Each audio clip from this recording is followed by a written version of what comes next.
3 years అయినది project చేయడానికి. నాకు ఈ అవకాశం ఇచ్చినటువంటి సాయి ప్రపంచ ఫస్ట్ నేను థ్యాంక్స్ చెప్పాలనుకున్నాను. ఆయన లేకుండా ఈ ప్రాజెక్ట్ లేదు, ఏది లేదు. దీనికి శ్రీకారం చుట్టిందే సార్. ఒక కుర్రాడిలో ప్రతిభ ఉంది, ఆ కుర్రాడికి మనం సపోర్ట్ చేస్తే ఖచ్చితంగా పైకి వస్తాడని గొప్ప మనసున్న వ్యక్తి సాయి సార్. సో ఫస్ట్గా ఆయనకి థ్యాంక్స్ చెప్పుకున్నానండి. అలాగే నేను అన్ని కార్యక్రమాలు చెప్పుకుంటూ వస్తున్నాను.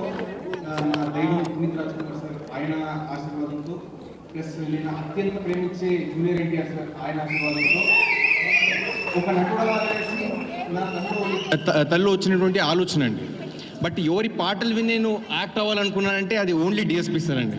చిన్నప్పటి నుంచి సార్ పాటలు విని యాక్చువల్లీ నాకు అసలు సినిమాలపై ఇంట్రెస్ట్ స్టార్ట్ అయింది పాటల వల్ల, అది కేవలం సార్ వల్ల. అలాగే మా డైరెక్టర్ రాధాకృష్ణ గారు నా బ్రదర్ లాంటి వారు. ఆల్మోస్ట్ 3 years ఈ సినిమా కోసం త్యాగం చేశారండి.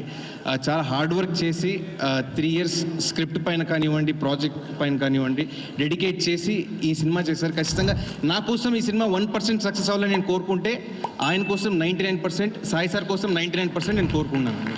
నా పైన నమ్మకం పెట్టింది సాయి సార్. ప్లస్ చాలా యూజ్ అయ్యేది ఒక కొత్త డైరెక్టర్ పైకి వస్తే ఇండస్ట్రీకి ఇంకొక 10 మంది హీరోలకి చాలా ఉపయోగపడుతుంది అనేసి నేను భావిస్తున్నాను. ప్లస్ ఇండస్ట్రీకి కూడా చాలా మంచిది ఒక పెద్ద డైరెక్టర్ ముందుకు వస్తే అనే ఒక ఆలోచన ఉంది. అలాగే 13 years తర్వాత మళ్ళా వెండి తెరపైకి మళ్ళీ రీఎంట్రీ ఇచ్చినటువంటి జెనీలియా మేడంకి, అంటే మోస్ట్ డివైన్ హ్యూమన్ నా లైఫ్లో నేను చూసినటువంటి వ్యక్తి ఎవరైనా ఉన్నారంటే ఇది ఓన్లీ జెనీలియా మ్యామ్ అండి. అంటే ఇంకొకటి మీరు ఆలోచించాల్సిన విషయం ఏంటంటే, తన కథలో ఎంత ప్రాముఖ్యత ఉంటే ఒక నిర్ణయం తీసుకున్నారు 13 years తర్వాత మళ్ళీ వెండి తెరపైకి రావాలని చెప్పేసి. సో అది మీరందరూ చాలా ఆలోచించాల్సిన విషయం. చాలా అద్భుతమైన పాత్ర చేస్తారు మేడం.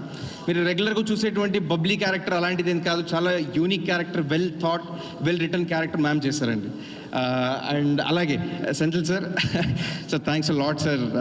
అంటే ఒక కొత్త కుర్రాడికి మనం చేసేటప్పుడు చాలా భయం ఉంటుంది మన తల్లు, మనం కరెక్ట్గా చేస్తున్నామా లేదా అని చెప్పేసి. కెమెరా వెనక నుండి ప్రతిసారి ప్రోత్సాహన ఇస్తూ చాలా సపోర్ట్ చేసింది సెంట్రల్ సార్. స్టార్టింగ్ నాలో కాన్ఫిడెన్స్ నింపింది central sir. Sir I'm thankful to you for ever sir. Thank you sir, thank you sir. And ఈ సినిమాలో మాటలు రాసేటువంటి కళ్యాణ్ సార్ గారికి, ఆయన గురించి చెప్పేటువంటి స్థాయి నాకు లేదు. సరస్వతి పుత్రులు డిఎస్పీ సార్ చాలా చెప్పారు ఆల్రెడీ సార్ గురించి. మీరు సినిమా చూసినప్పుడు చాలా మెచ్చుకుంటారు. అద్భుతమైనటువంటి పాటలు రాశారండి sir. Thanks a lot sir, thank you sir. And సినిమాలో ఫైట్స్ కంపోజ్ చేసిన పీటర్ మాస్టర్కి అండ్ వెంకట్ మాస్టర్కి. ఇందులో అద్భుతమైనటువంటి సీక్వెన్స్ ఉంటుందండి. స్టార్టింగ్ ఒక 10 minutes parkour sequence, one of the most unique sequences మీరు మన ఇండియన్ సినిమాలో చూసినటువంటి one of the most unique sequences. Everyday ఏం లేదన్నా ఆల్మోస్ట్ ఒక 1000 extras అండ్ ఆ ఫైటర్స్ అందరూ కలిసి ఎంతో ఎఫర్ట్స్ పెడితే అది పాసిబుల్ అయింది. అంతమందిని మేనేజ్ చేసే కెపాసిటీ ఓన్లీ పీటర్ మాస్టర్ గారికి ఒకటే ఉందండి. ఆయన వల్లే ఆ ఫైట్ పాసిబుల్ అయింది. So hats off to Peter master. ఆయన ఎంతో ఎక్స్పీరియన్స్ ఉంది, సో దానివల్ల పుల్ ఆఫ్ చేయగలిగారండి. And also Venkat master pre క్లైమాక్స్లో ఒక super bus fight sequence compose చేశారు. అండ్ కొత్త మాస్టర్ అయినా కానీ చాలా ముందుకెళ్తారండి ఆయన లైఫ్లో. అలాగే రేవంత్ మాస్టర్, వైరీ కొరియోగ్రాఫ్ చేసినటువంటి రేవంత్ మాస్టర్.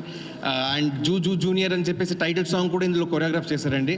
చాలా పెద్ద ఎత్తుకెళ్తారు జీవితంలో అని చెప్పి నేను భావిస్తున్నాను. You have great future master, thank you. And అలాగే కార్యక్రమానికి రాలేదు విజయ్ మాస్టర్, ఇందులో లివ్ దిస్ మూమెంట్ అనే పాటను కూడా కొరియోగ్రాఫ్ చేశారు మాస్టర్. ఆయన బ్లెస్సింగ్స్ కూడా మా మీద ఉంది. ప్లస్ ఆయన కూడా చాలా పెద్ద స్థాయికి వెళ్తారని నేను భావిస్తున్నానండి. అండ్ ప్రతి ఒక్క యాక్టర్కి వర్క్ చేసినటువంటి టీమ్ మెంబర్స్ వాళ్ళకు కూడా చాలా థ్యాంక్స్ చెప్పాలండి. అందరినీ చాలా అద్భుతంగా చూపించారు స్క్రీన్ పైన. Their efforts mean a lot. And ఇంకా చాలా లేట్ అయిపోయింది, ఒక చిన్న మాటతో నేను ముగించేస్తాను. చాలా కష్టపడి 3 ఏళ్ల కష్టం సంగ్రహం అయ్యేసి 18th మా సినిమా రాబోతుంది. కష్టపడి నిష్ఠతో ఏదైనా చేస్తే తెలుగు ప్రేక్షకులు ఎప్పటికీ ఆదరిస్తారు, వాళ్ళని పైకి తీసుకొస్తారు. నా కోసం ఒకటే కాదు, నిర్దేశకుడు రాధాకృష్ణ కోసమైనా, ప్లస్ దీంట్లో కష్టపడినటువంటి జూనియర్స్ చాలామంది ఉన్నారు, కొత్త యాక్టర్స్ ఉన్నారు, వాళ్ళందరి కోసం మీరు వచ్చేసి ప్రోత్సాహాన్ని ఇవ్వాలి, సినిమాని విజయవంతం చేయాలని చెప్పేసి మనస్ఫూర్తి కోరుకుంటున్నాను. అలాగే నేను చాలా ఇష్టపడేటువంటి జూనియర్ ఎన్టీఆర్ సార్ని కూడా ఒకసారి తలుచుకుంటూ, జై ఎన్టీఆర్, థ్యాంక్స్ అలాట్.